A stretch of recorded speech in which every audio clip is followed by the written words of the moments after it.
એક હરિયાળા જંગલમાં એક નાનો કાચબો રહેતો હતો. તેનું નામ હતું લપલપિયો.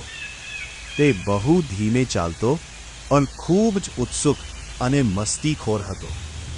જંગલના બધા પ્રાણીઓ ઝડપથી દોડતા, સસલો કૂદકો મારતો, હરણ પવન જેવી દોડતું અને વાંદરો ઝાડ પર ફટાફટ ચડતો. પણ લપલપિયો ધીમે ધીમે ચાલતો. એક દિવસ લપલપિયાએ વિચાર્યું, હું પણ બધાની જેમ ઝડપથી દોડી શકું તો કેટલું સારું. તે ઝડપથી દોડવાનો પ્રયત્ન કરવા લાગ્યો, પણ થોડા જ સમયમાં તે લપસી ગયો અને ધડામથી કાદવમાં પડી ગયો. બધા પ્રાણીઓ હસવા લાગ્યા.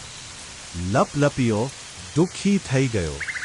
ત્યારે એક બુદ્ધિશાળી ઘુવડ આવ્યો અને પ્રેમથી બોલ્યો, લપલપિયા, દરેકની પોતાની ખાસિયત હોય છે.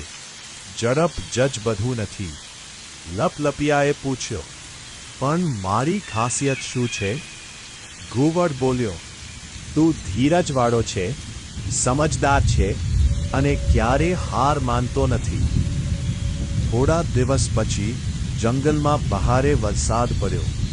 નદીનું પાણી વધી ગયું. નાના પ્રાણીઓ ડરી ગયા. લપલપિયાએ તરત પોતાની મજબૂત પીઠ પર એક પછી એક નાના પ્રાણીઓને બેસાડ્યા અને સુરક્ષિત જગ્યાએ પહોંચાડ્યા. બધા પ્રાણીઓ ખુશ થઈ ગયા. સસલાએ કહ્યું, લપલપિયા, તું તો સાચો હીરો છે. લપલપિયો ખુશ થઈને સ્મિત કરવા લાગ્યો.